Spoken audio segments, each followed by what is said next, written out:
Welcome back to Cover 3. I am your host, 49ers First Takes. It's me, it's Dre from Dre Area Sports. We are Cover 2 today. Our guy, Sterling Bennett, is not available. He's doing family things. So we're going to hold it down here for this Friday and talk about Niners v. Falcons. 4-2 49ers against the 3-2 Atlanta Falcons. Niners facing a stiff test against a really good defense and really good offense. So before we get into that, Dre, how you holding up, man?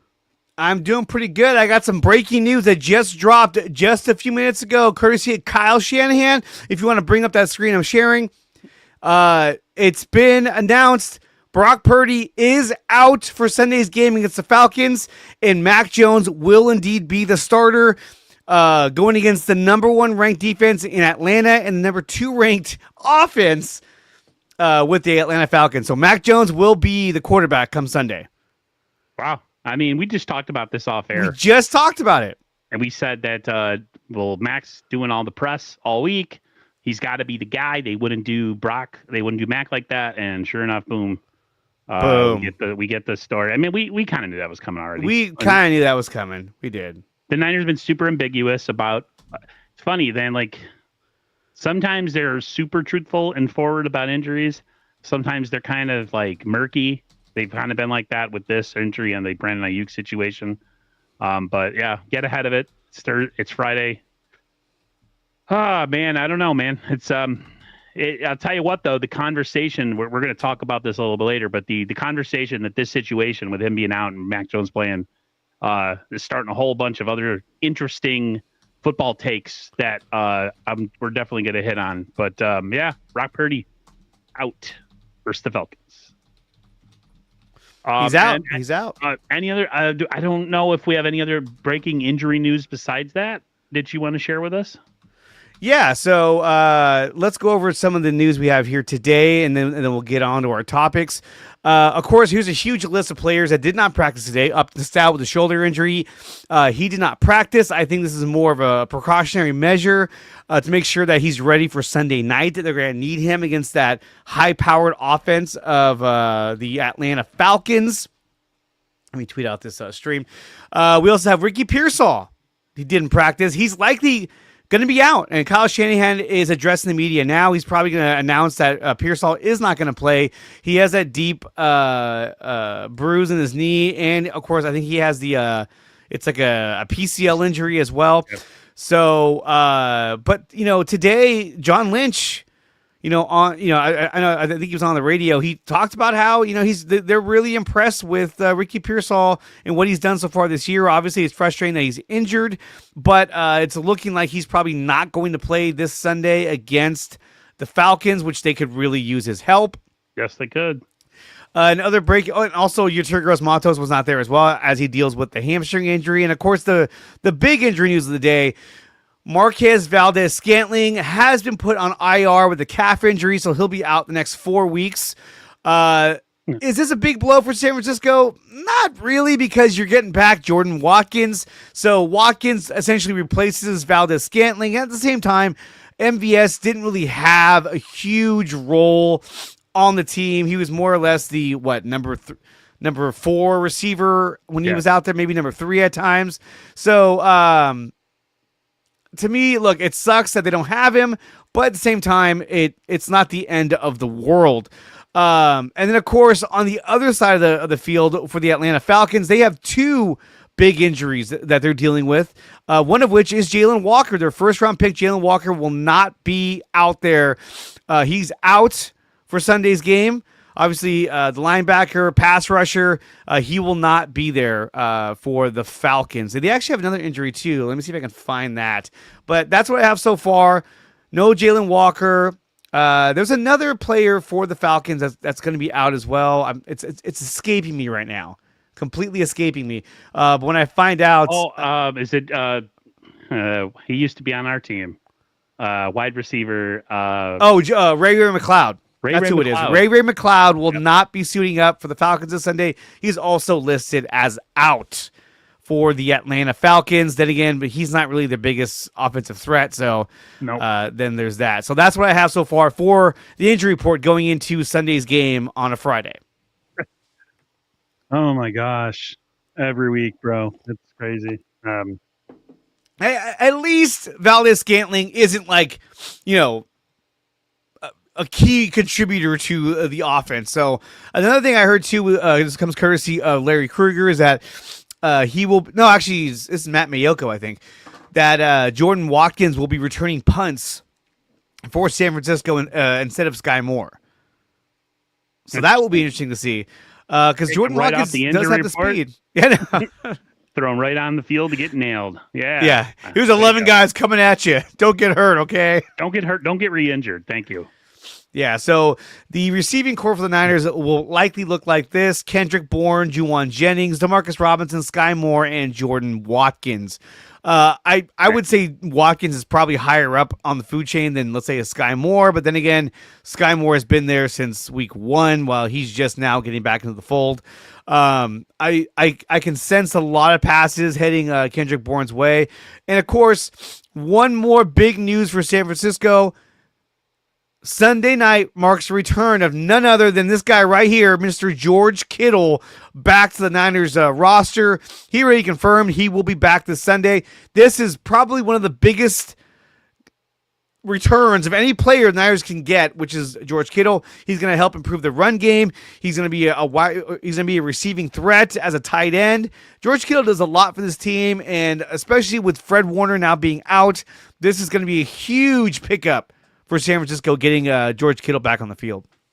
Interesting news, though, and I know you guys know I just love to talk about injuries. Yeah. The talk from yesterday that people quote that people were running with is he actually had a torn hamstring. He suffered a torn hamstring. Torn hamstring, and nobody knew that. That was not reported until yesterday. Yeah. Not even Matt Mayoko. None of those guys knew that. Nobody touched it. They were talking a ton about. I was trying to find different clips of him talking.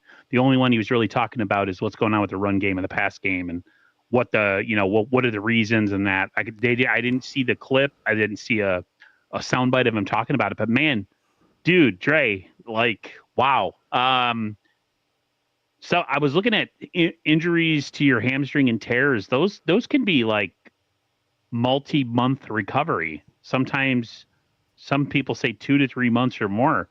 And they're going on, he was out 6 weeks, and he's back for week 7. So definitely something that I'm not going to lie, it's in the back of my mind, depending on, because what he does, he's so physical. He's in the pass game, he's in the run game. He does everything for us. And torn hamstring is not something to sneeze at, man. That's a serious injury. It's a really serious injury. And one of the questions I had, too, is why do you think the Niners didn't tell anyone that it was a torn hamstring? Maybe they didn't know early on, and once they did, they were like, well, why bother telling the media? Let's just work on getting him back. I don't know. Why do you think they kept that a secret?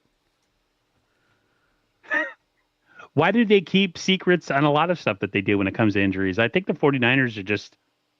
It's on a need-to-know basis, and if you don't need to know, they don't need to tell you. They're like that. They're like that with a lot of injuries. We always find out. We've had stuff in the past where we've had guys be hurt, and they're supposed to come back, and this and that. And then there's the famous, re-injury or a famous. It's more serious than we thought. This happens all the time. I really don't know why they didn't disclose. What's the word I'm looking for?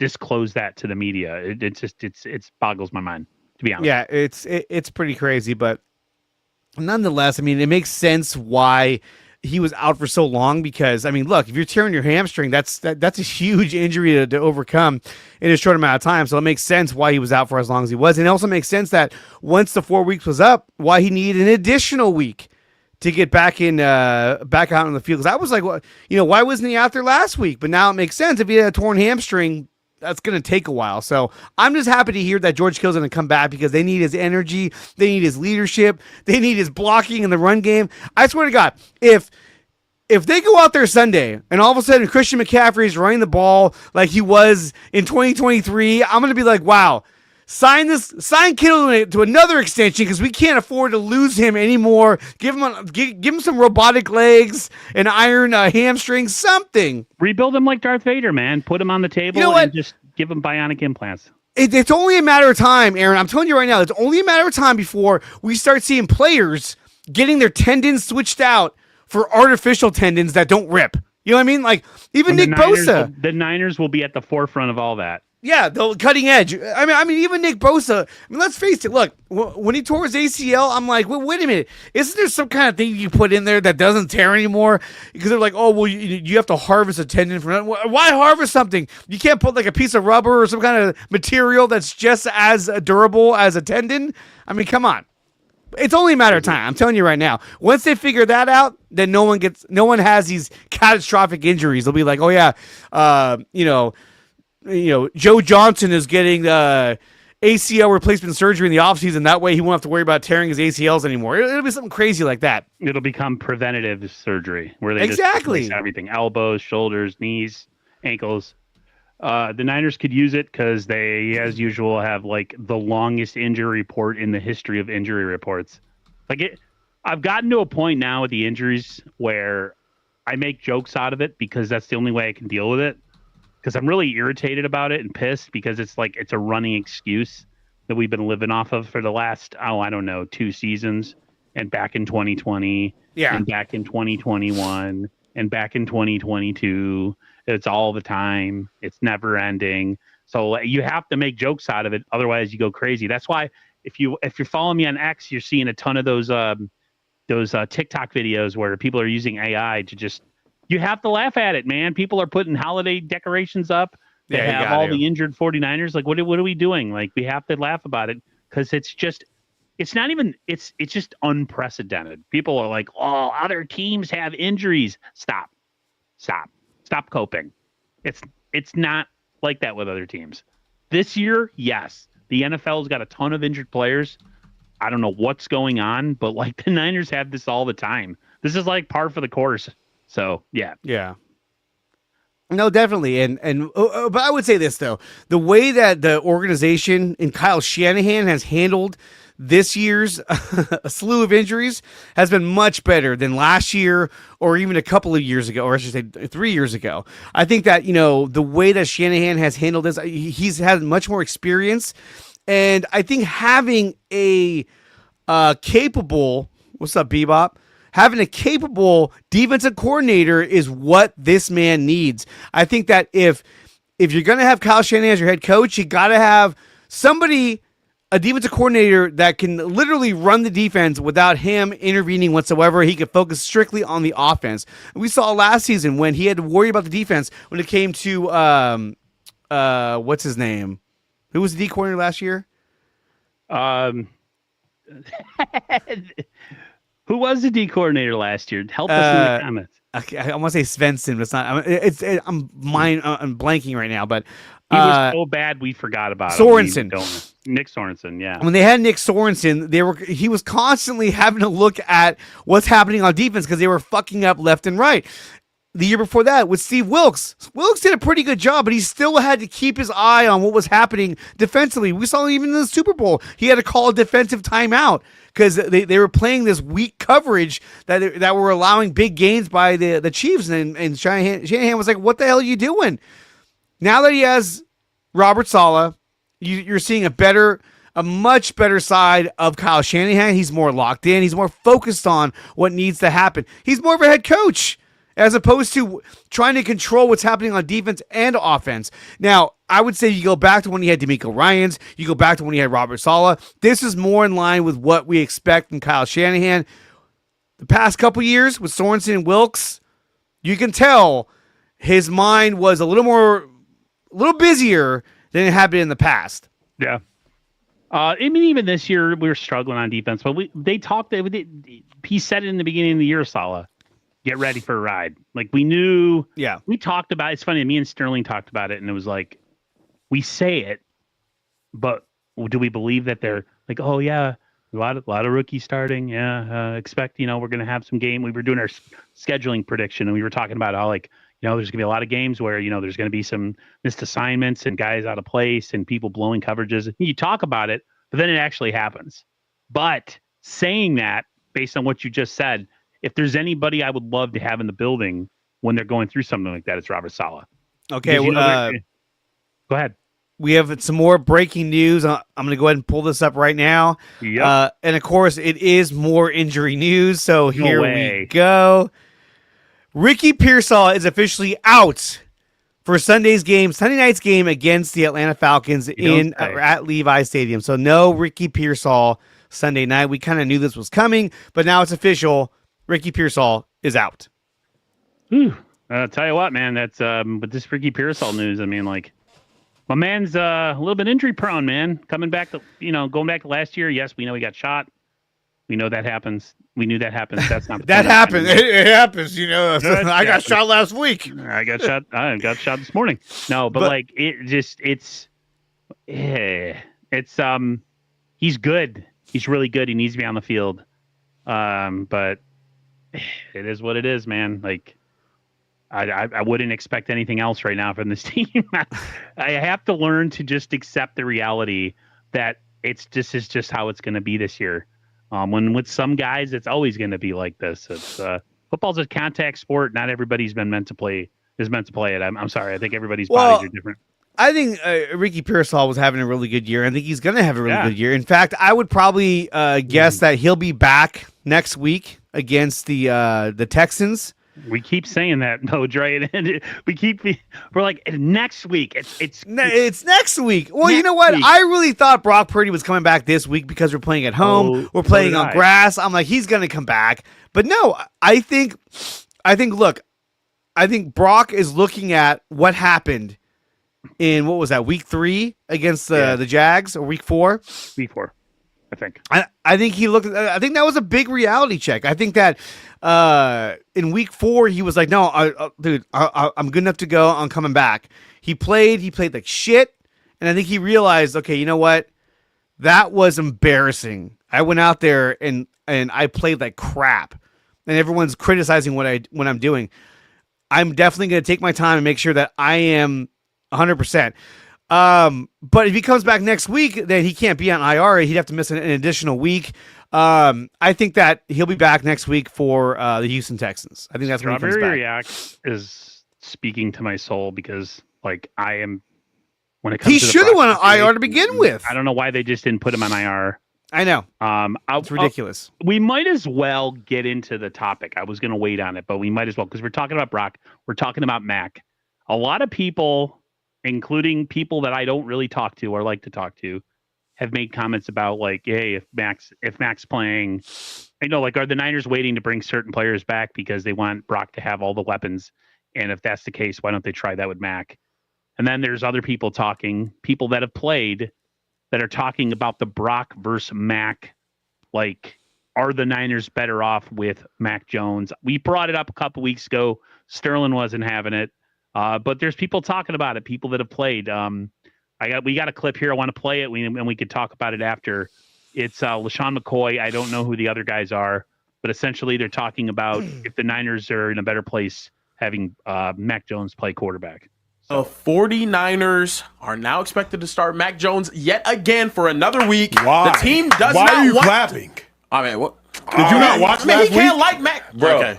Did we not watch last week? It did look bad out. It was terrible. It wasn't terrible. It was terrible. It wasn't terrible. He had 3 picks and no touchdowns. Including a pick nearly 6. Yeah. Nah, it was bad. It wasn't terrible. Bad. 2 Really picks. watched the game. It wasn't terrible. What do you think? I fake watched the game? Anyway, Did you pause him? the team does not want Brock Purdy to suffer another relapse of injury. The question is for you guys, if they're continuously worried about this injury happening again or a relapse of this injury, they have to let this thing get all the way to 100 where they know for a fact it's not going to happen. Should Mac Jones just be the starter for the rest of the season? Because I don't think you should miss that much time as a starting quarterback. This is what I think is going on. What, Shady? I think they feel more comfortable with Mac Jones at quarterback than Brock Purdy. I'm telling you, yo. Because of the injury or just because? However you want to look at it. Coaches is good at that. Okay. They're making excuses. Oh, he's not healthy 100%. I've been there. No, dude, you don't want him playing yet. I get it. What I'm saying is, when you watch their offense, they work better with Mac Jones. I'm just telling you. I'm not talking about when they had them superstars 2-3 years ago. I'm not talking about that. I'm talking about right now, when you watch Brock Purdy play this year, and you watch Mac Jones, who's playing better? Who played better so far? Up until last game, Mac Jones. All right. Up until last game. Okay. But brother can have a bad game But now. here's the problem with everything Shady's talking about. When the game is on time, Brock Purdy plays Mac Jones plays better when it's on time. But when anything changes schematically for the defense and it's off time, now it's Brock Purdy. And Shady knows this better than anybody in this room and anybody watching this show. The game of football ain't played on paper. So if it's just on paper, line perfectly protects, the routes are run against the coverage we want it to be run against, then of course it's Mac Jones. He's beautifully playing on time. But the moment all of a sudden the defense runs a stunt and, oh crap, I got to escape the pocket, now Brock Purdy clears Mac Jones and it's not close. Yeah, but if you really watch Kyle Shanahan's offense, a lot of this on time. I mean, obviously things break down, Correct. things happen. But can we be honest? He had a bad game. But yo, we all have bad games. And I think it's Mac Jones, so we make it a bigger thing. I guarantee you this much. Who they play this week? They play the Falcons. Yeah, Falcons. Falcons coming off a good one. He gonna ball. Yeah. He gonna ball against them. Wow. You think? They got no one defense. I know, but George Kittle's coming back. Yep. Yeah. That's the next thing I was going to bring up. George Kittle, hamstring, said he's fully ready to play this week. I'm telling you right now, that's the difference between, and I don't think Mac Jones is no world beater, but I will say this. A first-round talent quarterback compared to a seventh-round, last pick in the draft, they run the offense different. And I think when Kyle Shanahan got a first-round type talent dude from Alabama, you can see the difference. That's all I'm saying. But here's the problem. That's all I'm saying. Mac Jones can't afford to have a bad game because Brock Purdy's making $50 million a year. So, the Niners want to play Brock Purdy. So, Mac, you got to be perfect to keep Purdy on the bench. Hold on. Don't act like Brock Purdy don't have no bad games. But he's making $50 million. I don't care about a bad game. Yeah, but well, first of all, when you make that check. type of money, Not yet. But you always gonna be the starter. What I'm saying is, we gonna start hearing people in the comments talk about it. When Brock Purdy comes back and he doesn't look as good as Mac Jones, we're gonna hear it's gonna get chaotic, and everybody's gonna talk about it. That's all I'm saying. Sure, but Mac Jones has to play better then. You feel me? Mac Jones has 4 starts on the season, and one of them was atrocious. That's okay. That's football. That's a football. Joe Flacco been playing bad and you want to freaking do backflip because he had a good game. It happens all the time. My team, my quarterback, he plays bad and he plays. Everybody does it. That's the NFL. Joe, the best quarterback in football, Patrick Mahomes. He has some bad games. Yes, he does. He's balling right now. Josh Allen, number 2 best quarterback in football. Had a bad game last week. He played great all year and he had a bad. You see what I'm saying? Sure. It's football. You're going to have bad games. And when you're a really good player, they put the ball in your hand. That's what they do. Yeah. And when you mess up, let's do it again because you're that good. That's what happens. There's so many things in there to pick out. And there's so many truths to what each of them are saying. I see the comment about Jesse Naylor trying to create controversy. That's what they do, man. I'm not even trying to bag on him anymore. It's whatever. That's what they do, him and Grant, all those guys. But I hate to say this, Strawberry, I actually kind of agreed one thing that he said, and that is, are we waiting to bring back all the best players and making sure everybody's healthy when Brock is healthy? Why not? If players are healthy, they need to come back while Mac is playing too. I don't want to have it to where Mac is playing with a bunch of bums if guys are ready. That's all I'm saying. But what do you think, man, Dre? I mean, there's bits of truth in all of that on both sides. Yeah, I think what you got is you got a guy like Sean McCoy who's basically talking about first-round draft pick talent when it comes to Mac Jones. And I think that at times Jones has shown that he's a first-round draft pick talent because he's got the arm strength. He can be very accurate at times. But I think Mac Jones is more of a quarterback that we would have seen in the early 2000s. Yeah. In the 90s, he would have been the prototypical quarterback. Yeah, and mobile. But now, the quarterbacks are different now. Even Baker Mayfield, you could argue, well, he's more of a drop back passer. Yeah, but look what he did. He ran for 14 yards and got a first down. He does a lot of incredible things.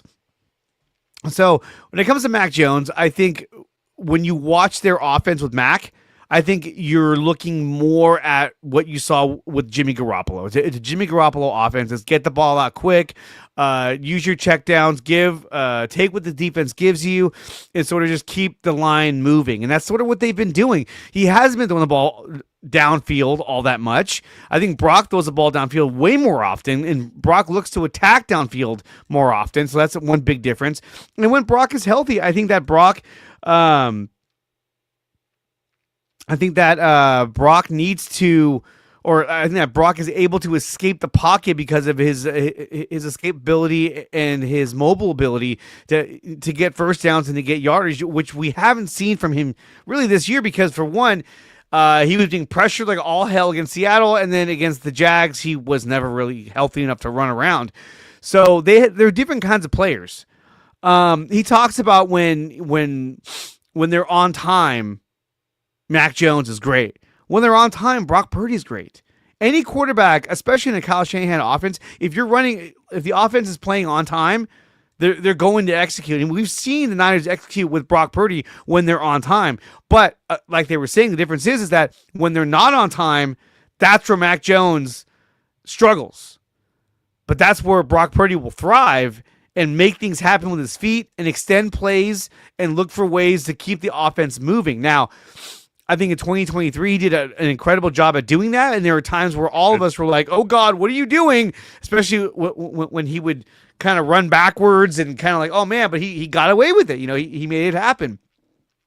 Last year in 2024, we saw Brock start to make mistakes when he would extend plays. And you can argue, well, he had a lack of talent. Well, at the same time, his brain didn't change.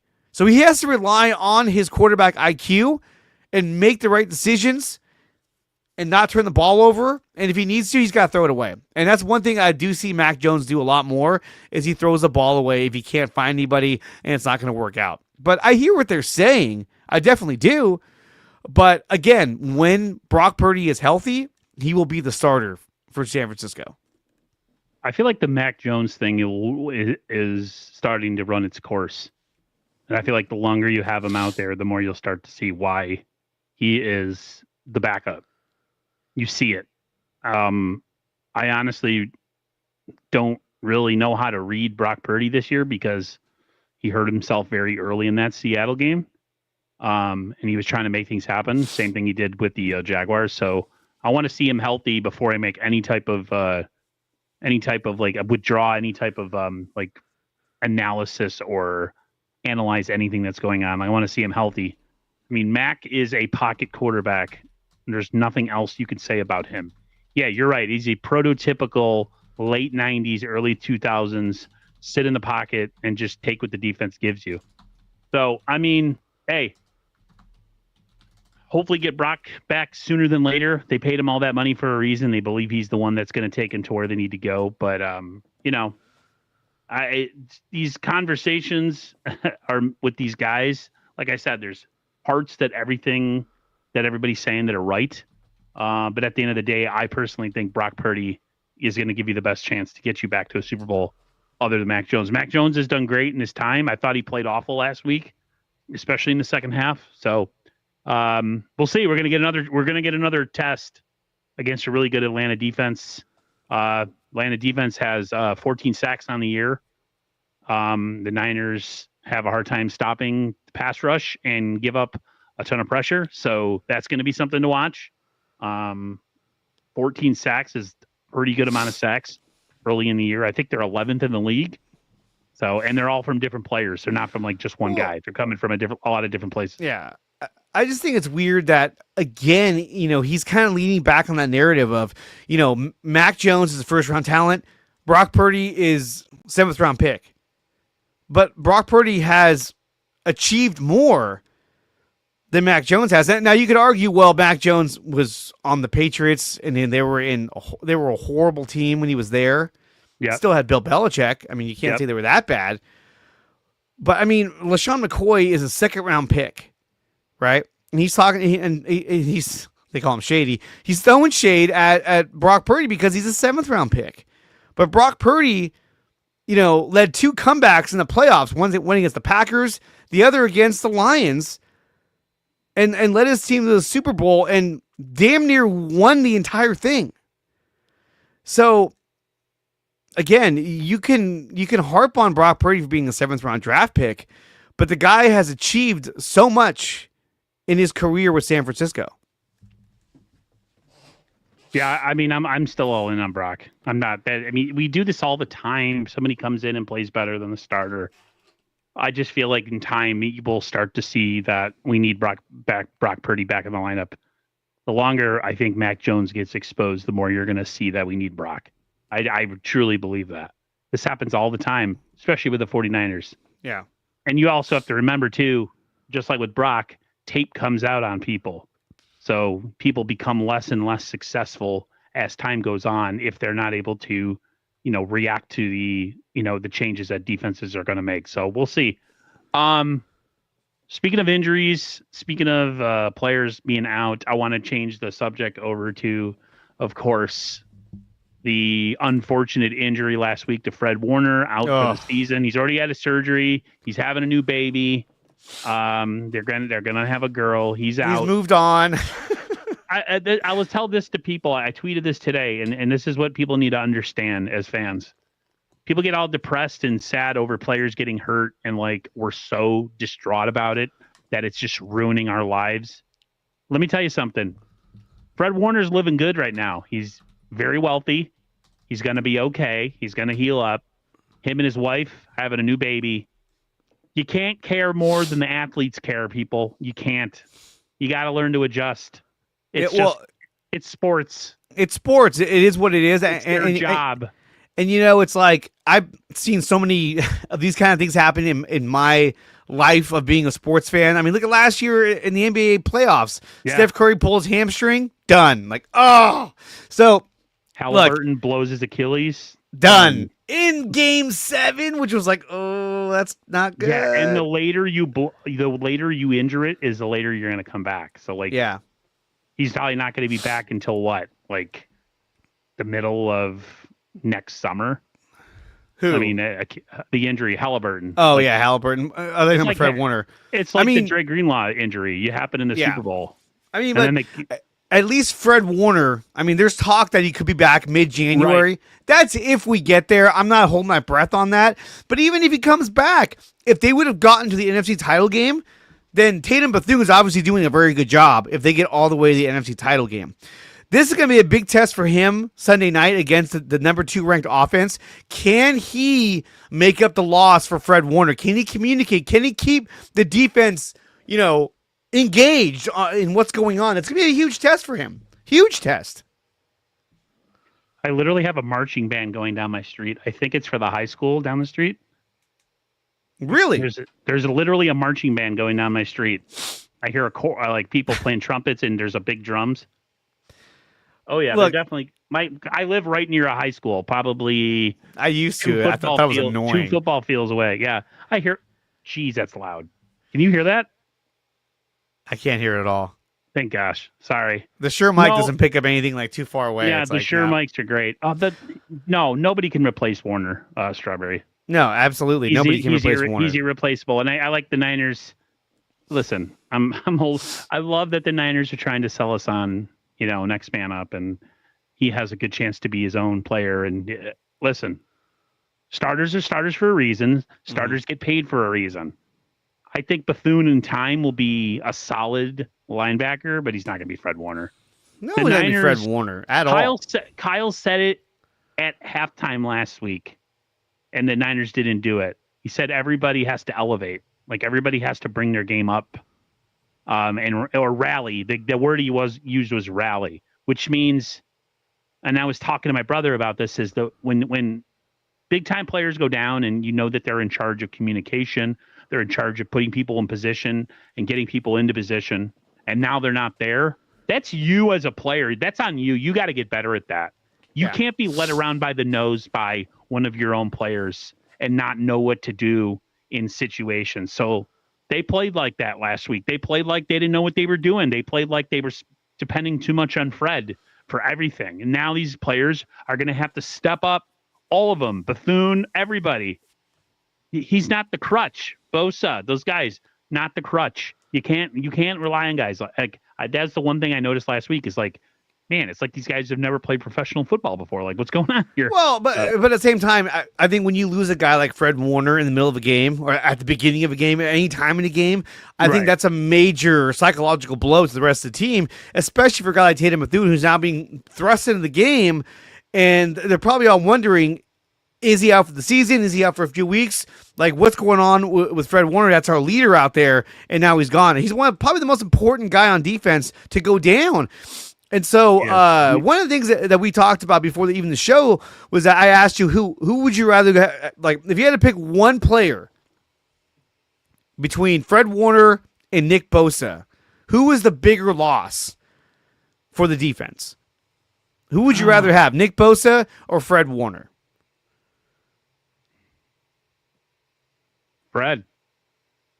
I would rather have Nick Bosa. But Nick's position can be done by either, by committee, where he could bring but it one or two hasn't. guys in. They've No, got I'm no saying- pass rush. They No, get I barely agree. any sacks. They're worse against the run. I think feel that like- he's a bigger factor than Fred Warner. I think Fred Warner's a living superhero. Don't get me wrong. But out of the two of them, if I had to choose, they say, hey, one of them's got to go. I would choose Nick Bosa to be healthy. Right, but Fred impact was felt immediately after he left. It's true. At least with Nick gone, if you go to make a trade or a move or two, you can bring people in. Maybe you can somewhat replicate what he was, because the pass rush wasn't great with Nick there anyways. Yeah. It was okay, but they have like 1 or 2 sacks on the year. They don't have 2, 3, maybe. With Fred, it looked like I said, it looked like guys just people were out of position. People were just. Fred does so much to get guys to be in the position to be successful on the field, whereas Nick, I mean, like I said, he brings somebody in. I feel like you can somewhat make up for his loss. Fred Warner's loss. He's the quarterback of the defense. I really felt like after they lost him last week, they looked like all a bunch of deer in headlights, a bunch of young guys that didn't know whether to crap or wind their watch. So, but I understand. I mean, Nick, yeah, because he's an elite level pass rushers, and those are hard to come by. Well, since we're on the topic of elite pass rushers, we know that the Niners are engaging in talks with their teams, looking at possible trades to transition, by the way, to get a pass rusher. Now, look, I said it on Monday's show with Tyler. I said, you can forget about trying to get a guy like Trey Hendrickson. What's the fucking point? You're down Fred Warner. You're down Nick Bosa. You're almost done. But now cooler heads have prevailed. I've thought about this quite a bit. And look, if the trade works for San Francisco, and look, I would not give up a first-round pick. I wouldn't even give up a second-round pick. Maybe I'd give a second-round pick if he agrees to come over and sign an extension. Because we know at that point, if you sign him to an extension, you're not going to re-sign Juwan Jennings. You may look to move Brandon Ayuk. Yep. But with the emergence of Ricky Pearsall, you're getting back Jordan Watkins, the emergence or the return of Kendrick Bourne. The way Kendrick Bourne is playing, maybe you don't need Juwan Jennings anymore. Maybe you just re-sign Bourne and say, that's the guy I'm going to go with. Because look, he's doing exactly what Jennings was doing last year. He's making all the tough catches, all the big plays. Now, could it be because Mac Jones is familiar with Kendrick Bourne, so he feels comfortable throwing him the ball? Maybe. But my thing is this, and this is what I was saying in my video. If you go out and you get a guy like Trey Hendrickson, right? Let's say you trade a second-round pick and, I don't know, a future third-round pick, right? And you get Trey Hendrickson. He comes over and he signs an extension. Now, look, I'm just playing make-believe here. I'm not going to go over the numbers like, oh, he'd have to sign a $25 million contract. I'm just saying, let's say you got him for an extension and he's here for the next 2 to 3 years. Imagine 2026. You'd have Hendrickson on third down. You'd probably have Hendrickson, Micah Williams, Nick Bosa, Bryce Huff, all coming at you on third down, third and long. If they could all stay healthy, that would be an amazing. And not only that, but then on a regular down. Trey Hendrickson is not like a Bryce Huff where he's like a third down defensive end. He's an every down lineman. So he's out there every down, just like Nick Bosa. So imagine having him and Hendrickson and Bosa out there for the majority of the snaps. Mm-hmm. Collins, West, those guys, second year, taking over the middle. It'd be a pretty formidable defensive line, not only in the category of pass rush, but against the run as well. You know they're going to add to their defensive line in the draft again this year. They are, but here's the thing too: is that if you trade a second round pick for Trey Hendrickson and you're able to extend him, then to me that's worth giving up a second round pick because you're going to get him for at least 2 to 3 years. Now I know a lot of people are saying, but he's old and whatever. He's 30 years old. He's got some good. 31. He's got at least 3 to 4 years left in him. Yeah. At Premier, the guy has had back-to-back 17.5 sack seasons.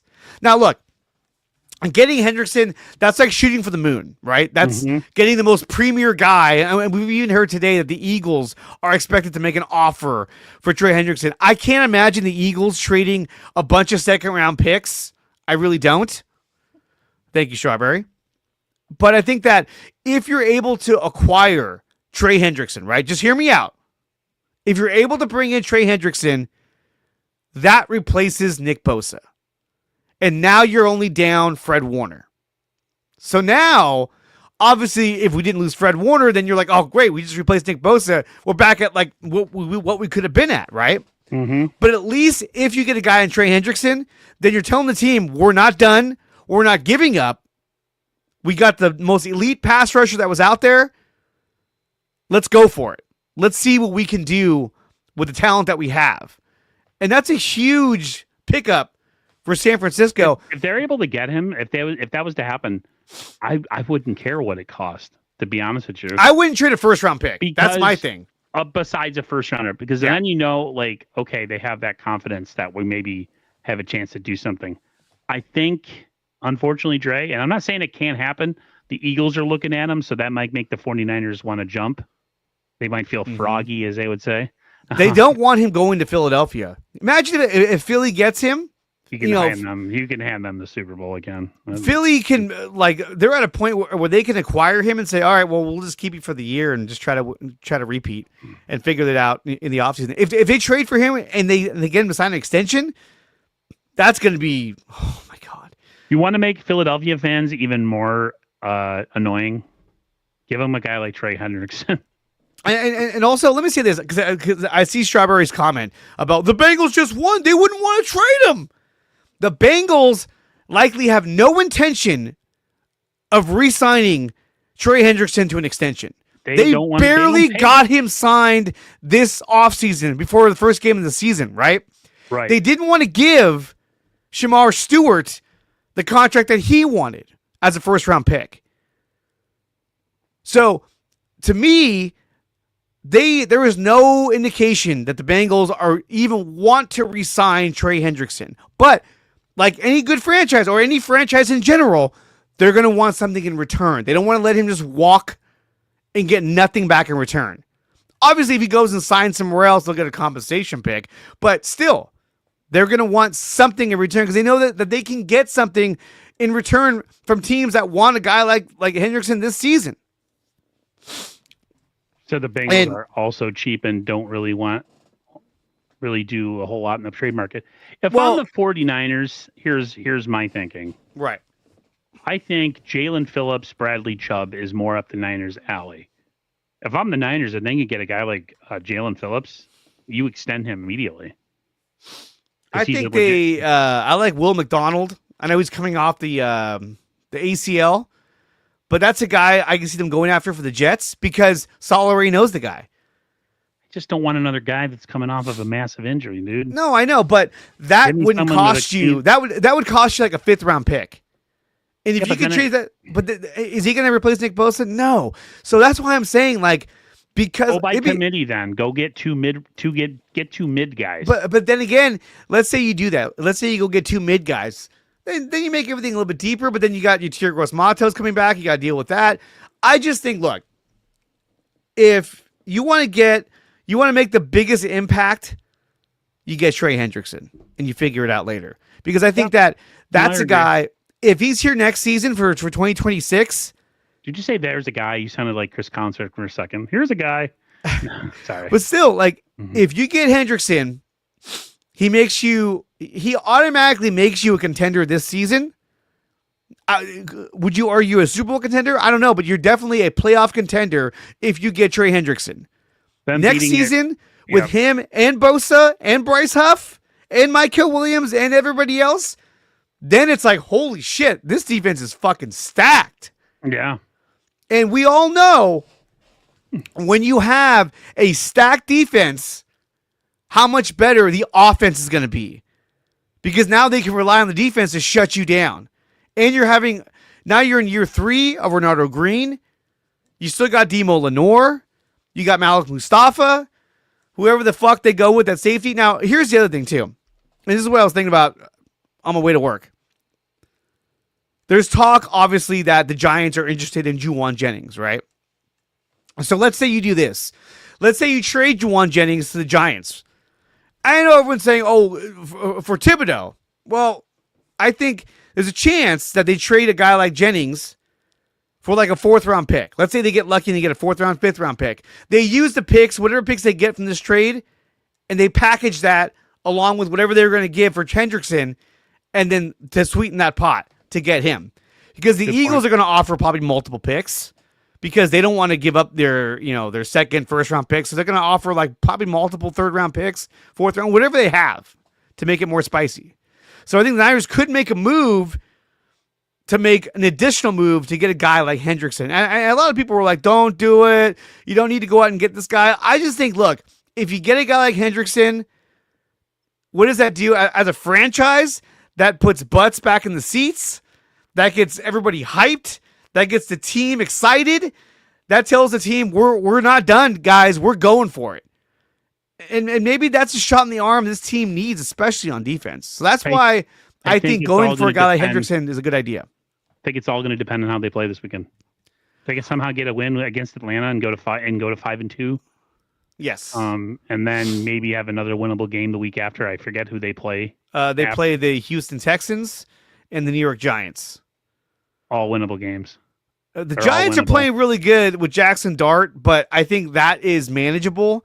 The Niners have a chance to win 2 out of 3 here. I think they could win all 3 of them. This is the hardest game probably of the next 3 games is Atlanta, but you got them at home, so that helps. But you got Atlanta, the Giants, and Houston. Yep. So I'd say that's 2 out of 3 winnable games. I mean, really, they can win all 3 of them, but I think 2 out of 3 I feel more comfortable with. And I think that if you're able to get a defensive pass rusher, especially a Trey Hendrickson, that's going to change the dynamic of the team. Their defense the Niners defense just doesn't do anything well right now. Well, but when you look at the guys they have, right? You got Michael Williams, who's getting double teamed the most in the league, next to Myles Garrett. Because he's a true pass. He's a young, big defensive end. They're like, hey, double team him. Then you look at everybody else. When you look at C.J. West, Alfred Collins, Kalia Davis, Jordan Elliott. Who are those guys? Those guys are run-stopping threats. Those guys are not pass rushers. Then you got Bryce Huff on the other side. He's a small guy. He's a speed rusher who really should be out there on 3rd down. Then you got Sam O. He's does a pretty good job. But he doesn't get a push. He's not a guy who's like, oh, when Sam O is out there, he's always in the quarterback's face. No, he's not. So I think, you got a lot of guys on the line that were made to stop the run, even though they didn't do a very good job last week. But you don't have a lot of true pass rushers other than Bryce Huff, who shouldn't be out there every down. And even Michael Williams, really, when they drafted him, he was not projected to be a huge pass rusher. He was more of a run-stopping threat, setting the edge. You were relying a lot on Bosa and Huff to bring the heat. So I think you got to make a move to get somebody in here. I would take Will McDonald. I think you could probably give up a 5th-round draft pick. The guy has 2 sacks, 13 pressures in 6 games. And in 2024, he had 10.5 sacks. So at least that's getting somebody in here that can make a difference. Because look, I love Sam O, but he doesn't really do much of anything. And when those guys play sparingly, they do more. Like the Sam O is the one who stripped Smith and Jigba in week 1, but he was fresh because he was spelling, guys like Bryce Huff and Nick Bosa. So he was coming in and out, staying fresh. He made a play. So that's my whole take on Trey Hendrickson. I think if they were able to get him without giving up a first round pick and extend him, it'd be huge. Yeah, I mean, it would be a nice. I don't know how the Niners look at themselves. I don't know what the Niners look at themselves as right now. I don't know I'm talking about in the building. I'm talking about John and Kyle. What's their honest assessment of this team? How far can they go? If you're going to go for a rental, you got to be sure, or at least close to sure, that you have the potential to go on a massive run. They're just not as skilled. The Niners have a talent deficit on defense. Like, it's just so glaring on defense. But to me, that's not how I would look at it. I would look at it as, if we get a guy like Hendrickson, how does that help us next year and the year after? And how does it also help us? Long game. Yeah, and how does it also help us this season? Well, this season, it makes us even more competitive. Now we have a pure pass rusher who's out there. Now a pass rusher that the offense has to account for every down. Yep. And then next year, barring any injuries, knock on wood, you would have a monster defensive line. But to me, you only get Hendrickson if he agrees to an extension, because more than likely, I don't think they re-sign Juwan Jennings. I think they let him walk. And that's what I'm saying. As long as it's not a rental, I'm fine with that. If you had Warner and Bosa and you got Trey Hendrickson as a rental, fine. I don't care. Only get him if he agrees to an extension, then I get him. Yep. But also this too, the Bengals, remember, like I was saying, they really have no intention of probably re-signing him. They're cheap. They don't pay anybody. They've dumped a fuck ton of money into their 2 receivers and their quarterback. Their offensive line sucks. Yeah. And they barely signed Shamar Stewart, their first round pick, because he wanted a more guaranteed contract that they didn't want to give him. So now you think they're going to give that to Trey Hendrickson? I highly doubt that. But if they can get a second round pick and who knows what else, I think they're going to look to see who's the highest bidder. And the fact that everyone keeps saying, well, now that they're winning games, they're not even going to trade him. No, they're more than willing to trade him. If the price is right, they will trade his ass because they don't want to pay his ass. They barely paid Shamar Stewart. Yeah. I wanted to switch over to some 49er wide receiver drama. We kind of touched on IU for a second, but the situation that happened during the game last week with Brandon Ayuk and Kyle Shanahan getting into a Jennings. argument. Jennings, yeah. And then the talk of like him being heard and what's wrong with him, and didn't sit well with some people. I got a couple sound clips here. I got one from Brian Baldinger and another one from Steve Young. I want to play the Steve Young one first because I thought it was interesting what he had to say about Jennings and what you don't want to do when you're a player on the 49ers when it comes to Kyle Shanahan. I can tell you, Mac and Brock could care less who's open. Like I always said, if my grandmother was open, she's getting the ball. Yeah. Like I don't care who's open, man. Like and so he needs to author that and own that. And if he's not getting the call, the last thing you want to do with Kyle, in my mind, is go bitch and moan about it, especially publicly. Like I understand that maybe he promised you that you'd see some more balls. Maybe he promised you. Like it doesn't matter what was said or done. Like get with what's happening today, with where we are with the 49ers organization. Find a way to make sure that you are open and getting the football because you make that happen. You create it. And if it doesn't, and they don't want to use you, and they're not getting used the right way you want, then double down, do more. The last thing you want to do is come off the field and scream about it. Like it doesn't work. It never works. And so you just got to dig in, grit up, and go go make it. Like, fake it till you make it, bro. Like, you got to make it happen. Because Juwan's such a trusted, known commodity, he could be a lot of this Pollyanna position that people are saying that I have. Juwan's part of that, right? Juwan's part of why I can be Pollyanna, is because Juwan is somebody that's going to show up and be really productive. So I guess what I would say to him is, you go make that happen. If it doesn't, stay calm, keep working, show up, practice hard, do extra, show up, be early, and be the last guy to leave. Like, do all this stuff to make sure that you empty the tank every week. 100% agree. And then you had, it wasn't Baldinger, the other clip. It's Mark Schlereth. He wasn't as nice about what he had to say about a guy who's bitching and complaining and talking about how injured he is. Bourne off the street is getting all the targets. Juwan also admitted to reporters after the game that he's not just playing hurt. He started detailing the injuries. He's like, I've got 5 broken ribs. All of these things, to me, after a contract holdout in the offseason, it sort of feels like he's barking and feeling sorry for himself. I see what's going on in Philly, where now they won't run the ball. They're also not winning games anymore. Like, I don't want to paint all wide receivers with a broad brush, but what's your take on that position and the way some of the guys are handling struggles in not getting targets?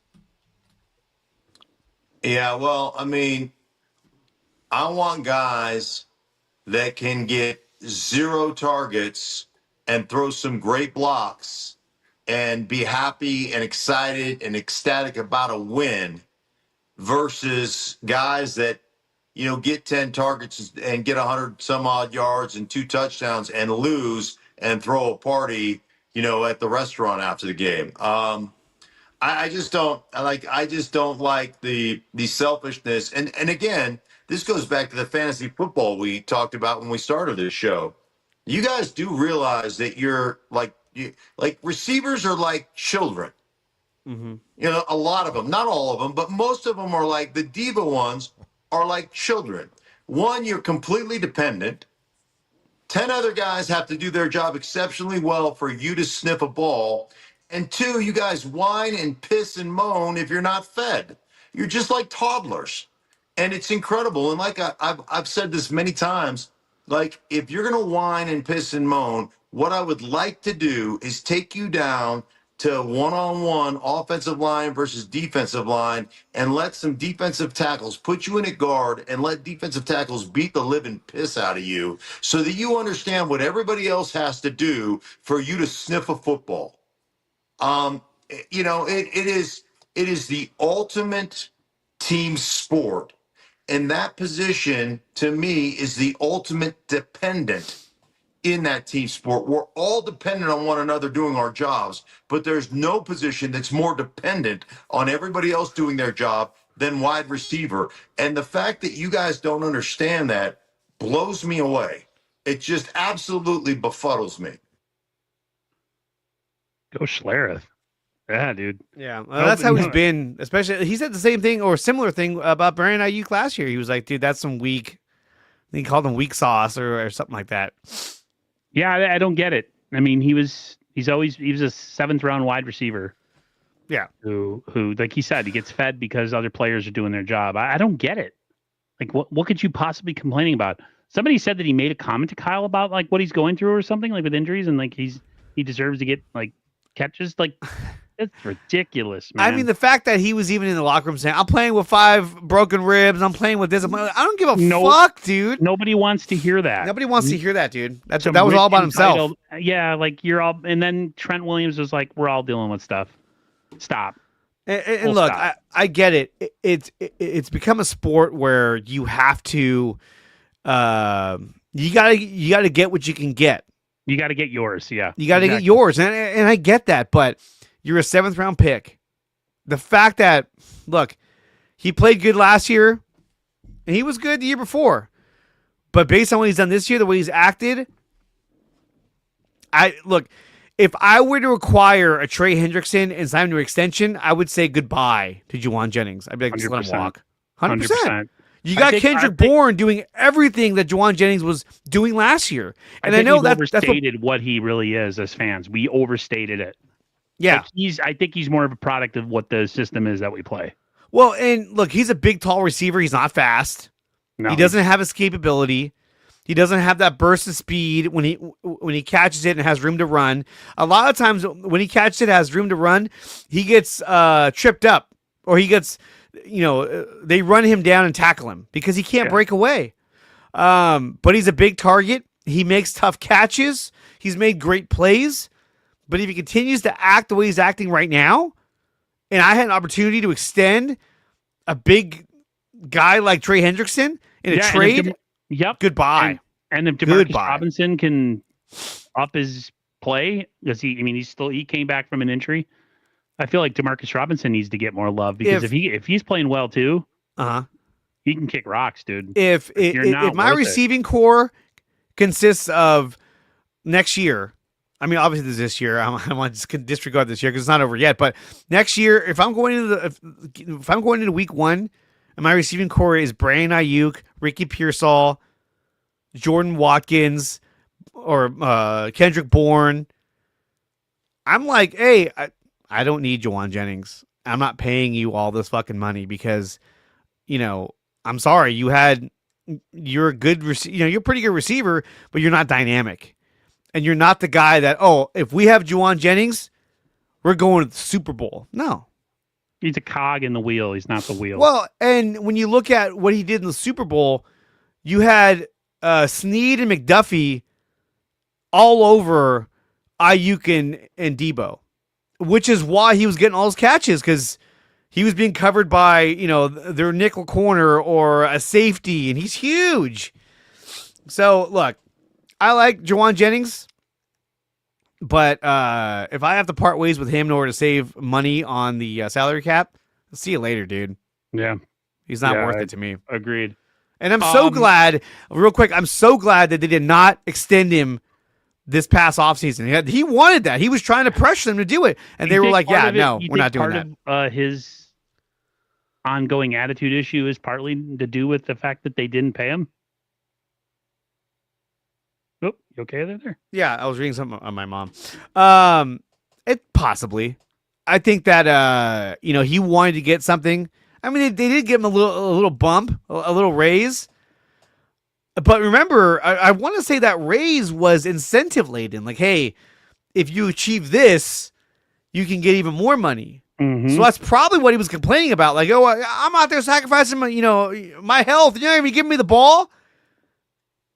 But it's like, bro, like if you're not, I'm sorry. It's not about force feed Juwan Jennings. It's about get the ball to the open receiver that the play calls for, that the play, is set up for. That's Kyle's offense. So unless you're prime Jerry Rice, you need to keep your freaking yapper shut. Unless you're Jerry Rice or unless you're Terrell Owens. Yeah. You don't demand the ball. Like those guys could demand the ball because those guys could take with the ball, they could do a lot of things. Terrell Owens used to do incredible things with the ball. Like you get him the ball, he'd break 3 tackles, run for a touchdown. You're just like, whoa, he was so much bigger than everybody else. Let's take this right into the Brandon Ayuk situation. I don't have any clips or I don't have any really like anything, but there's a lot of conversation going on. Like, what in the world is going on with Brandon Ayuk? There was a report by Jennifer Lee Chan saying he hasn't been at this facility in weeks and that he hasn't been seen around the facility and, kind of insinuating that the 49ers and him, he's scrubbed his social media, all this stuff. All that information turned out to be false. I know because I think I attached myself or retweeted or something the actual tweet and that person deleted it, right? So the report from John Lynch was he's practicing. His prior radio interview is that he's out on the practice field. I don't know what to think with this. They say week 10. They keep kind of hinting at week 10, but we know the 49ers. Week 10 can mean week 17. You know what I mean? Like, when it comes to the injuries in the 49ers, I think they just answer questions for the sake of the media. You know what I mean? Like, they're never truthful. They're never like upfront about it. And maybe they don't really know. I'm just, Jennifer Lee Chan apologized on YouTube. Yeah, I'm not really cracking on her. I'm just saying that's who Well, she reported should, because she made a mistake. I mean, she literally ran a story that was complete bullshit. And it's like, look, bro, like Gotta check your sources, man. the Like, Niners worked out Spider-Man. Stone Blanton. Remember that guy? But no, Oh, like wow. the I fact really that she moved the ran needle. with that story was like, what are you doing? You know what I mean? Like that was such bullshit. And she's like, oh, he's not following the Niners on social. He hasn't followed them since he was in their contract dispute, and that was proven. Like, hey, he hasn't been following them since last season. What are you talking about? And then it was like pie in her face, like, oh shit, I guess I didn't do my research. And so that whole story was just. That was just a bad take altogether. I was like, what the fuck are you talking about? Yeah. And then John Lynch also just said, oh yeah, he's been in the facility. He was seen at the facility, Wednesday? He was outside his window.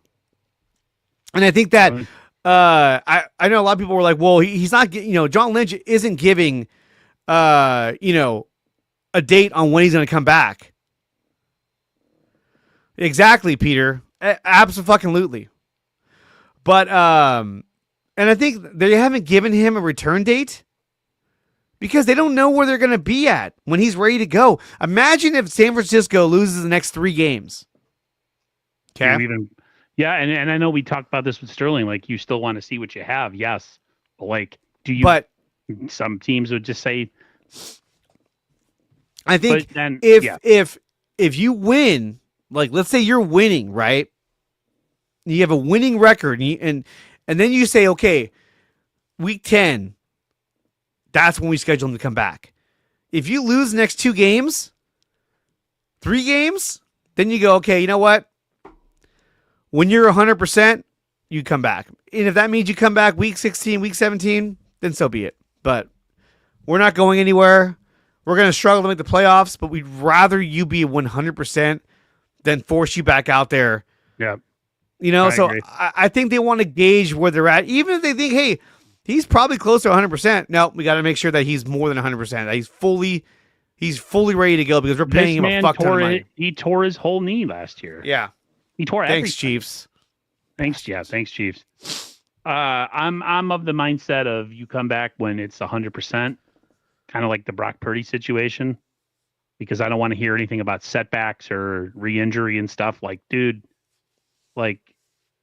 and we've been so snake bitten with injuries for the last, 13 years or so. Yeah. That if we can control what's going on with an injury, as far as like holding that person out until they're 100%, then do that. Because we still don't know the story behind Brock Purdy and what happened with them being like, yeah, he's ready to go, but then he really wasn't ready to go. Yeah. And he actually was really still hurt. Like, I don't know what to believe with this franchise. I don't know what to believe with John and Kyle. But the one thing I'll say, like you said, let this man be 100%. Yeah. Like, and he's, he might not be 100% till next season, technically. Who knows? I mean, people were even talking about like, oh, maybe he'll be ready for week 1. It was like, whoa, okay, pump the brakes here, guys. Come on. But it was never going to happen. But I think the same applies for Brock Purdy. I think, I really feel like Brock pulled I'm the starting quarterback. I feel capable enough to go. I want to go. And then he went out there and was like, holy fuck, I was not ready to go. That was a bad move. It was. And so now he's like, how you feeling? I'm not 100%. Okay, we're going to go with Mac. And I think he's seen how capable Mac is. So it's not like, okay, if I'm not 100%, it's not a detriment to the team that I'm not out there. If we had Brandon Allen as our backup quarterback, we would be screaming for Brock to come back this week. Like, what are you waiting for? Get back out there. As a 49er fan, dude, I don't care who starts at quarterback as long as we win. Exactly. But what I'm saying is that if you had a crappy backup quarterback, it would be hard to watch. And we've seen Mac Jones go out there, make some really good throws, but also play like with a bad knee, play with a strained oblique. That's hard to do. And he looked limited against the Buccaneers. To me, he looked very limited. Yeah. It looked like he was hurt, but he's less hurt than Brock Purdy. That's what they say. I've seen that in an injury report. Yeah, they're like, he's more limited. He's limited, but he's less limited than Brock. I'm like, geez, dude, what Well, the hell? and then there was a narrative back in week 4 that, oh, well, Brock is less injured than Mac. And in reality, that apparently that wasn't even true. If Mac loses the next 3 games and throws 2+ picks per game, then and Mac's 1 TD, Brock still isn't well enough to play. probably they're done for the year. They're done for the year. It doesn't matter at that point. It's like, If they just lose roll. the next 3 games and Brock isn't ready to come back, they're finished. Yeah. And then it's like, And then you know what? You know what that means is that next year we have an easy schedule again because we're going to be a shitty team. So it's not like next season. If the team sucks this season, it's not like, oh, well, next year you're going to have a much harder schedule because you were crappy again. No, it means you're going to get an easy schedule like you did this year. The problem is that everyone that was crappy last year have made dramatic improvements. You look at the Giants now going with Jackson Dart. He's made a difference. The Falcons, they've made improvements. Now they have a number 1 ranked defense and the number 2 ranked offense. Houston is kind of up and down. The Colts, now they're like world beaters, scoring all kinds of points with Daniel Jones. So there's a lot of things that can happen in the season, in an off season as well. It's funny that Madden knew that, because in a couple of my Madden playthroughs that I started, the Colts were world beaters on. I'm like, what does Madden know about the Colts that we don't know? The Madden does not understand. They cannot comprehend the Niners defense, because in Madden, their defense is fucking terrible. And in reality, they actually have a top 10 defense. They have the 6th ranked defense in the league. But if you watch them on Madden, they like on simulation, they fucking give up 3rd down left and right. You're like, okay. I think the Niners defense is pretty bad, to be honest with you. Well, I think the problem is that they're reeling from first losing Bosa. Okay, Bosa's out. Let's figure it out. Let's put this back together again. Fred's out. Holy shit, we didn't count on this. Now what do we do? And you're asking a lot of young. Once Fred goes out, you're asking a lot of young guys to step in and figure it out on the fly. And that's tough. I feel like me and you are more similar than you could think, because like I don't have the greatest feeling about Atlanta either. Yeah, she's like next year they play the AFC West. That's like, that sucks. I don't want to play the AFC West. AFC West is Denver, Kansas City. Well, they played Kansas City 2 years ago. They're not playing the AFC West. Didn't they play? Maybe that was just a team they played. Yeah, because they'd have to play like the Raiders, the Broncos, the Chiefs. I don't know. Yeah, it's gonna be like I did with the Ayuk stuff. It's just we gotta. Yeah, Madden doesn't account for Salah. It doesn't. Watch my streams. It totally does not. They're like, who's out there?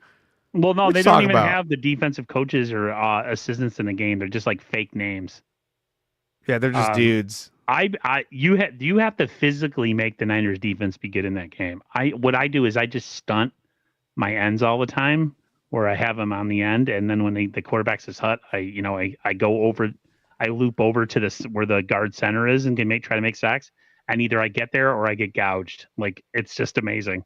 Like, man-to-man zone doesn't matter, guys. Guys are running wide open sometimes in that game. There is a play that I run on offense where they put McCaffrey as a receiver on the outside. The computer doesn't cover him. It's like a glitch. They're like, what's that? What's going on? So every so often I either throw it and I get like an 80-yard touchdown. Like, the guy's wide open. It's pretty crazy. We've pretty much banged on everything. I guess we can talk about score prediction for the game. I think so.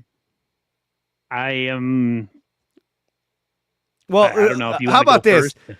Let's pull this up. I'm sharing the screen now. This is the NFL Network's picks for Niners Falcons Sunday night.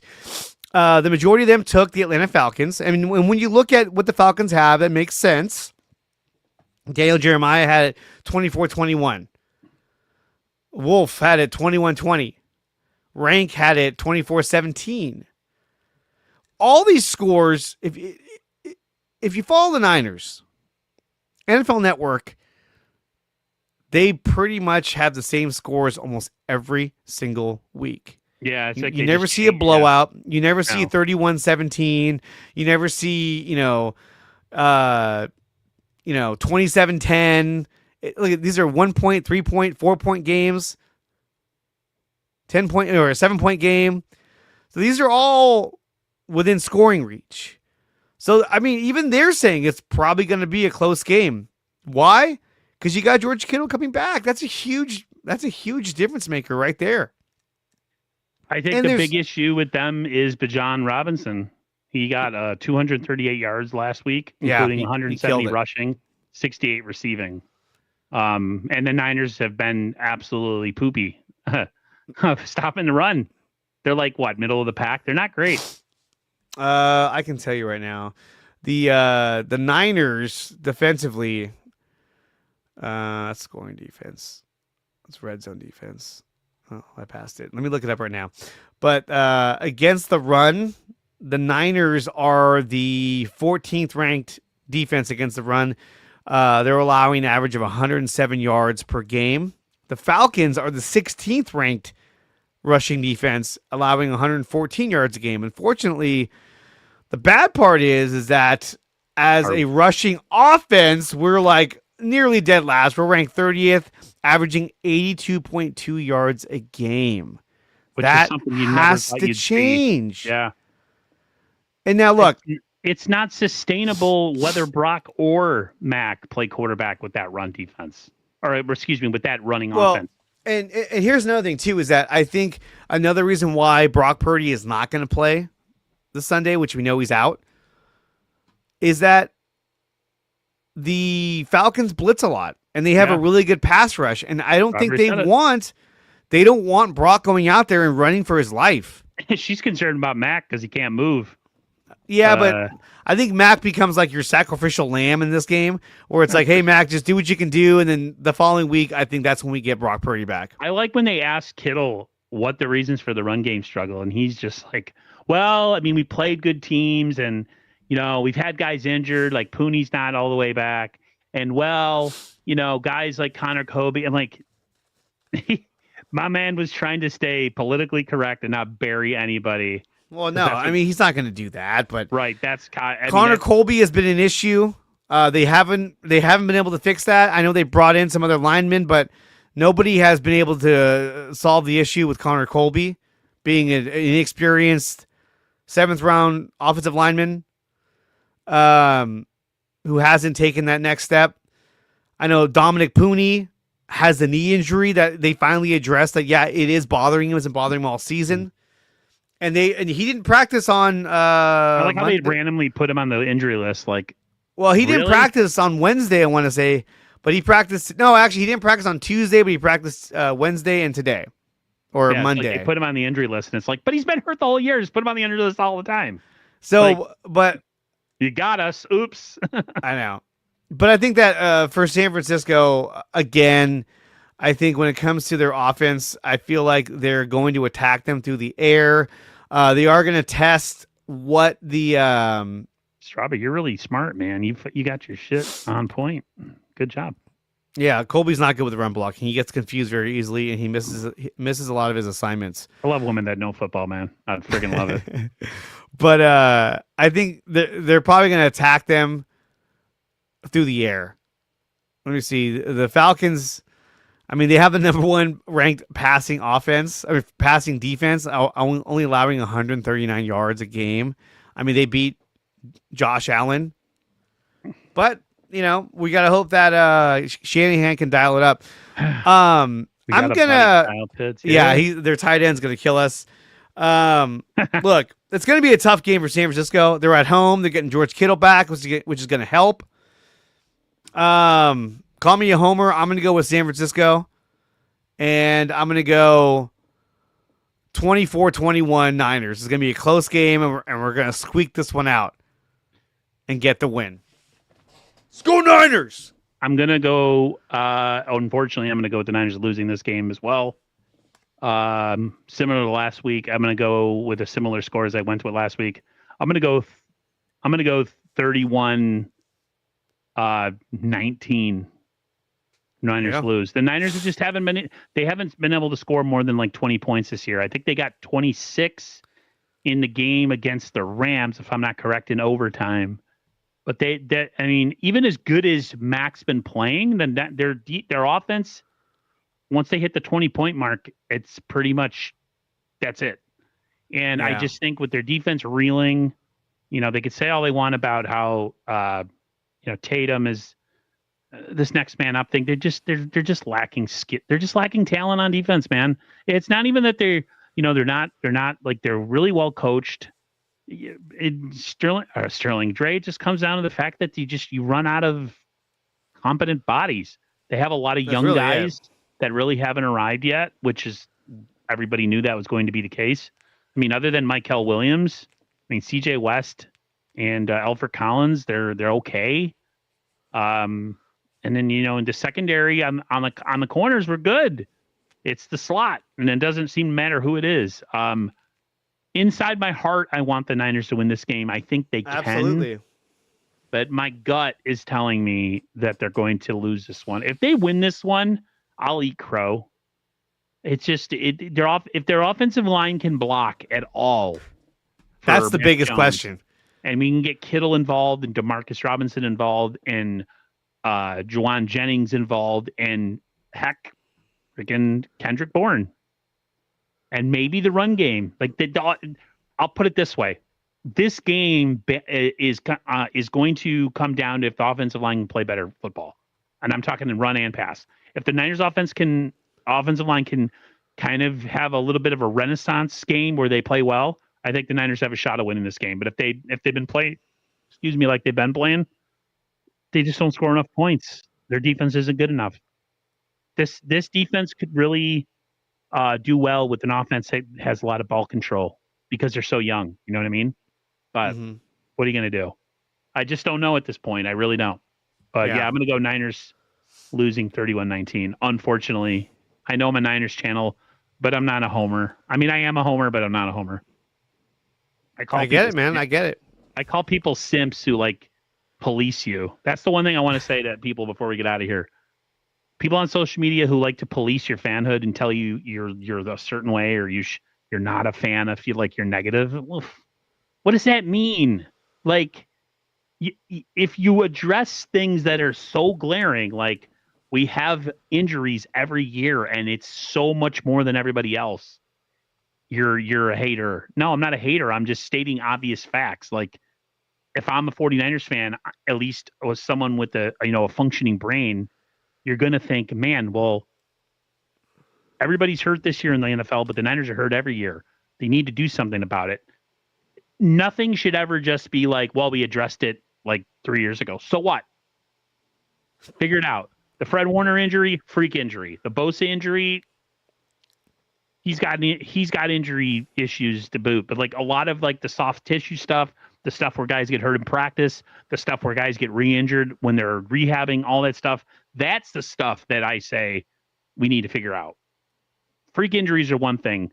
Reoccurring soft tissue injuries to the same players or guys coming back and getting re-injured or guys coming back early like Brock Purdy, all that stuff it just sounds like they have a situation where they have a health department or whatever they call it, strength and conditioning that just doesn't know what they're doing. Yeah. That's how I feel about it. I also say this too. Obviously, there's a lot of things Niners have to do.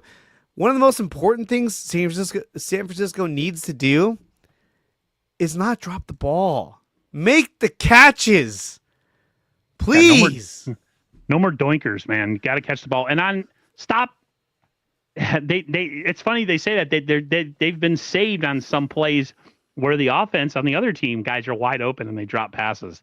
There's a couple games where the Niners could have been blown out if a couple wide open catches get caught and guys were nowhere in sight. So clean it up on offense and on defense. Catch the ball, and on defense, I don't know, be within 5 yards of your receiver on any given play, please. But we're going to get out of here, guys. We'll be back next Friday. I don't know who's hosting, but I think we'll have the three of us back, me, Dre, and Sterling Bennett. I think it's Sterling hosting. It'll be Sterling, okay. I think. I'm not sure. Hopefully the Niners win on Sunday. I am Maybe it's pulling for me. them to win. I just don't think they will. But if they do win, I'm going to change my story and I'm going to say that I believed in them the whole time. So This is either going to be the beginning of the end, or this is going to be the start of something really, really cool. yeah, But this is when it right. has to happen this Yep. week. This is nut cutting time, guys. They got to do it. So everybody take care. We'll see you guys next Friday. I'll see you guys on Monday. Dre, I'll see you probably sometime next week too, or this week. Yeah, I'll be back Monday. Check out Dre Area Sports on his YouTube channel, Dre Area Sports. He is like literally all over the place. X, Instagram. Nobody watches my stuff on YouTube though. They're like, "What? Yeah, they Dre don't really Area watch Sports? The hell with that?" There's a ton of us on. You had 58 on X, and I had 62. Nobody watched on YouTube. So, hey, whoever's Excellent. watching on X, thank you so much. We'd love it if you came to YouTube, both of the channels, 49ers First Takes, Dre Area Sports. But we'll take what we can get. Everybody, That's it. have a great rest of your Friday. We'll see you guys on the other side next week. Peace.